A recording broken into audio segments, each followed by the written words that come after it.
తెలుగుకు స్వాగతం. రైతులకు సంబంధించినటువంటి సమావేశం ఎందుకంటే కూటమి ప్రభుత్వం ఏర్పడిన తర్వాత రైతుల పట్ల ఏ విధంగా చర్యలు తీసుకుంటుంది, రైతులకి సంక్షేమం కోసం ఏ విధమైనటువంటి పథకాలు అమలు చేస్తుంది అనే విషయాన్ని ప్రభుత్వ అధికారుల ద్వారాగా రైతులకు మరియు ప్రజాప్రతినిధులకు ప్రజలకు అందరికీ తెలియజేయాలనే ఉద్దేశంతో ఈ సమావేశం ఏర్పాటు చేయడం జరిగింది. ఇందులో భాగంగా మొట్టమొదటిగా ప్రభుత్వం ఇస్తున్నటువంటి యూరియా, డిఏపి వీటి మీద వైఎస్ఆర్సీపీ వాళ్ళు లేనిపోని అవాకులు సవాకులు మాట్లాడటం జరుగుతుంది. గత ప్రభుత్వం అయితే రైతులను పట్టించుకున్న విషయమే లేదు. అసలే రైతులే కాదు, అన్ని వ్యవస్థలను కూడా సర్వనాశనం చేసి చూపించినటువంటి విధానం వైఎస్ఆర్సీపీ ప్రభుత్వాన్ని ఈ సందర్భంగా మీకు తెలియజేస్తూ, అటువంటి అన్ని వ్యవస్థలను నాశనం చేసినటువంటి దాన్ని ఇప్పుడు కూటమి ప్రభుత్వం ఒక్కో వ్యవస్థనే చక్కదిద్దుకుంటూ ఒక మంచి పాలనా విధానంలో గాడిలోకి తీసుకురావడం జరిగింది. అటువంటి కూటమి ప్రభుత్వాన్ని వైఎస్ఆర్సీపీ నాయకులు లేనిపోని మాటలు చెప్పడం జరుగుతుంది.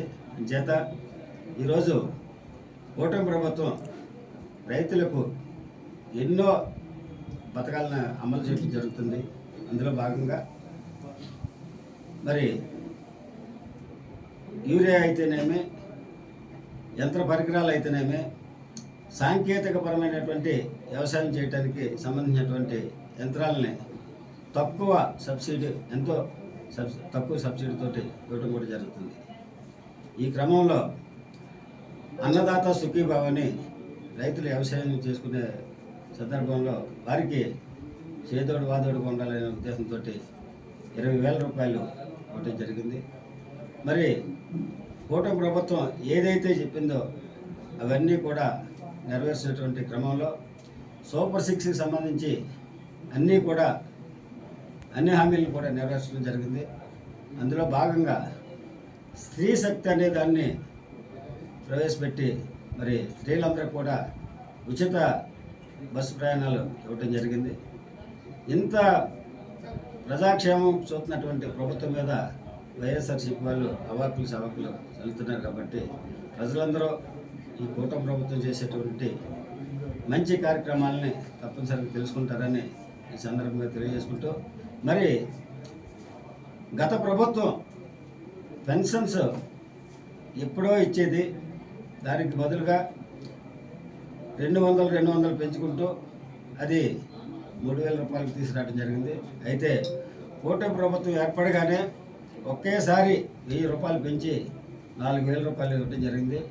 అదేవిధంగా 3 నెలలకే ఏరియర్స్ కలిపి 7,000 రూపాయలు ఒకసారి ఇచ్చినటువంటి విషయాన్ని మీ అందరికీ తెలియజేస్తున్నా. ఇటువంటి కూటమి ప్రభుత్వం ప్రజల క్షేమం చూసి, ప్రజల యొక్క వెల్ఫేర్ని గమనించి తీసుకున్నటువంటి నిర్ణయాల్ని ప్రజల్లో చూపించవలసినటువంటి బాధ్యత మనందరి మీద ఉందని సందర్భంగా తెలియజేసుకుంటూ, అంతేకాకుండా మరి రైతుల పట్ల ప్రభుత్వం ఏ విధమైనటువంటి సంక్షేమ కార్యక్రమాలు తీసుకుంటుంది అనేది కూడా అందరికీ తెలియాలి. ఈ క్రమంలోనే ప్రభుత్వ అధికారులు తన యొక్క శాఖలకు సంబంధించి ప్రత్యేకించి రైతులకు, ప్రజలకు అందరికి కూడా ప్రభుత్వం ఇస్తున్నటువంటి పథకాలని, రైతుల్ని తెలియజేస్తారని ఈ మీటింగ్ కండక్ట్ చేయడం జరిగింది. ఇకపోతే కూటమి ప్రభుత్వం ఏర్పడిన తర్వాత నిజంగా గత ప్రభుత్వం ఏదైతే గుంతల రోడ్లు, నానా విధాలుగా పాడైపోయినటువంటి రోడ్లు విడిచిపెట్టినటువంటి క్రమంలో కూటమి ప్రభుత్వం ఏర్పడగానే మరి ఈ రాష్ట్రంలో ప్రజలందరూ కూడా సురక్షితంగా ప్రయాణం చేయడానికి మంచి రోడ్లు నిర్మించడం జరిగింది.